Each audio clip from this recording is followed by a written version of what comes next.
All right, Second Chronicles chapter 31, let's call this one Candor and subtitle it With All, understanding that this chapter seems to give us an opportunity to see Hezekiah's level of personal commitment beyond simply barking out orders to those who he is leading in the process of rebuilding Judah. And in this chapter, it leaves off with the Passover having been successfully completed in a manner that says, even though the Passover might not have been by rule, legally perfect, it was still unlike anything seen since the days of Solomon. And after that successful celebration, the children of Israel, who they invited into Judah to share the Passover with them, are not simply going to eat and run.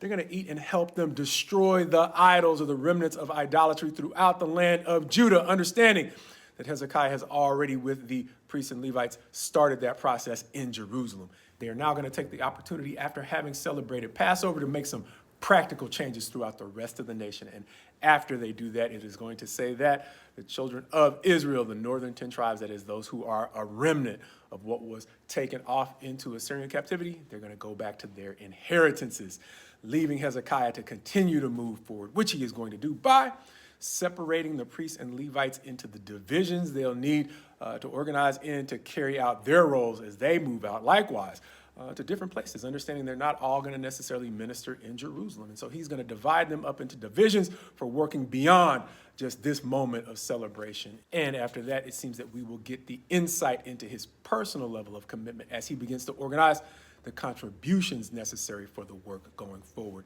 Hezekiah himself stepping up first to make the contributions necessary for future burnt offerings. And then after setting the example, calls everyone else to do the same, making the contributions necessary for the work of the priests and the Levites in the temple and then throughout Judah. And at some point, Hezekiah comes to see the progress and is surprised to see heaps rising up everywhere with the contributions brought for the work of the priests and the Levites, which creates the new dilemma: where are we going to keep it? And so it seems that those rooms that were built alongside the temple in the days of Solomon are now going to be necessary space to store all of the abundance that God has accumulated, now that they have begun to properly bring in the tithe, as it's commonly known. And as they bring in the tithe, it's not only going to be enough for the priests in Jerusalem, it is going to be so much that he is now going to have to figure out how he can get it distributed to all the priests throughout the land of Judah. Good problems to have, understanding that they now got a lot of stuff.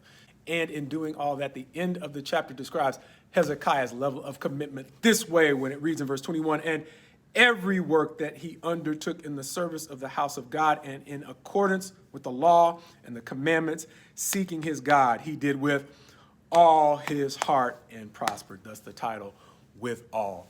Understanding that it is not easy to give everything. And sometimes when we get to a point where we see a man who's been this successful, we forget the difficulties that he might have had along the way. Understanding that his whole reign started fixing problems he didn't create. They were unnecessary problems created by Ahaz. And so Hezekiah inherited the throne of Judah along with all the baggage and the problems that he did not create. But not only that, he warned his officials that they needed to be diligent and not negligent in helping to rebuild or get the process of rebuilding started. Some of them were diligent, others were negligent. And not only that, when they had finally gotten Judah to a point of stability where they were ready to extend an olive branch to Israel to see if they could possibly move forward and rebuild together, many of the people left as a remnant, and Israel seemed to laugh him off. And understand, those are the parts of the story that can make it difficult for you to want to continue giving your all. Just from a personal perspective, I'm sure you can relate to times in which it's hard to stay motivated when you're trying to fix problems you didn't create. Likewise,